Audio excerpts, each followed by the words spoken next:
Antarctica is now on the horizon. For many, this will be a once-in-a-lifetime experience.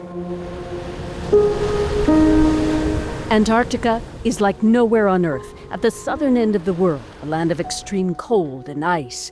Countries have tried to lay claim, but no one owns it.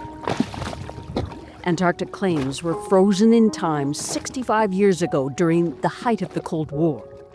The Antarctic Treaty, signed by 12 countries initially, became the governing rules of the territory and is to this day.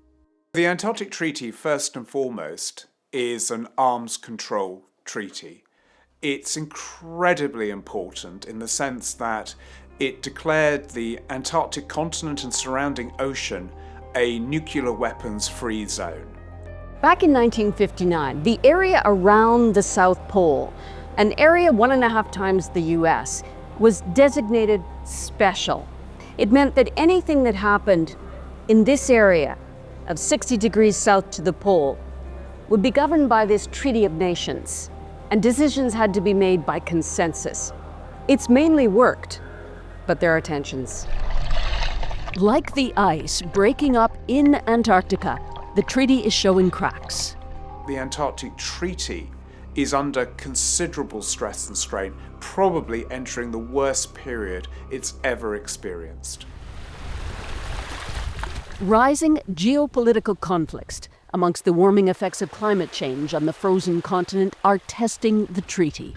There's geopolitical desire to have influence on this huge part of the planet. That's done not through projection of military power, but through establishing scientific outposts. The treaty, now signed by 58 countries, including Canada, preserves this place for science and peace. That's it.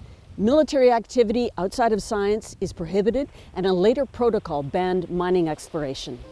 Countries demonstrate their foothold here in Antarctica the only way they can, with research stations like Brazil's. There are about 80 stations and camps operated by 40 countries. The US has 3 year-round, one the biggest by far, and one right at the South Pole. Russia operates 5 permanent stations plus seasonal camps, and China just built its 3rd permanent station, Kunming, and operates 2 others in the Antarctic summer. It is preparing itself, like Russia, to potentially claim, if it had to or thought it was advantageous to, make such a claim. Officially, all the research stations are doing critical science work, but at the strategic southern pole, is science the only objective for some countries? There are concerns about whether technologies are being used that are brought for science or also used for some other, say, military purposes.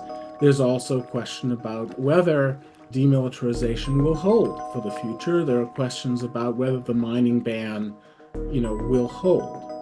Last year, a Russian research ship reported vast reserves of oil, over 500 billion barrels, after surveying parts of the Antarctic Sea, raising questions about Russia's future loyalty to the mining ban. Canada signed on to the Antarctic Treaty in 1988, but it doesn't operate its own research station. Canada has been pretty clear that we don't intend to establish our own Antarctic research station. By collaborating with other national Antarctic programs and using their facilities, it gives us a lot of flexibility in the science that we do. Fits within the already broad and deep bilateral collaboration that we have with Chile. Canada's on a mission of science diplomacy, a cornerstone of the treaty. In Punta Arena, at a Chilean-Canadian symposium, the 2 countries signed an agreement to collaborate more on polar science. Steer 332. Starboard 5. Then the HMCS Margaret Brooke embarked on a first all-Canadian scientific expedition with the Navy to Antarctica. At its first stop, a delegation from the Navy and the science team went ashore in Admiralty Bay. The landing party was welcomed by Antarctica's most famous ambassadors. Before Commander Terry Scher and Chief Scientist Thomas James trekked up the slope to visit one of the newest research facilities, Brazil's Ferraz Station on King George Island. Hi, so I'm Terry Scher, so I'm the captain of the Margaret Brook that you've seen operate here the last 24 hours. We have 24 projects in total. After a fire destroyed the station in 2012, Brazil designed a new, modern, year-round facility for 75 scientists working in state-of-the-art labs. When you came to Antarctica and you see how beautiful is this part of the world, the feeling is that, we need to do something to preserve this part. Our world is praised nowadays, okay? And I think that the Antarctic Treaty is a good example that it can work. Canada is seen as a significant contributor to Antarctic science, but it wants a bigger voice in the treaty to elevate its status to voting member, a so-called consultative party. The last 3 or 4 years, Canada's claim to be a consultative party has been blocked first and foremost by Russia. And the reason is Russia wants its ally, Belarus, to be made a consultative party alongside Canada. Without Belarus, there's been no consensus.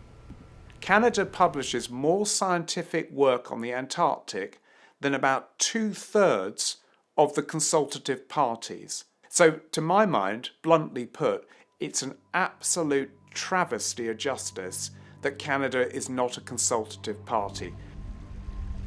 Other flashpoints are straining Antarctic politics.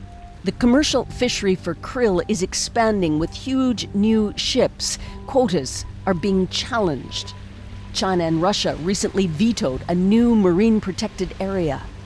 What's happening now is that as the relationship with Russia has deteriorated so badly, and then throw into the mix China becoming a more assertive polar actor, it's becoming really hard to find consensus.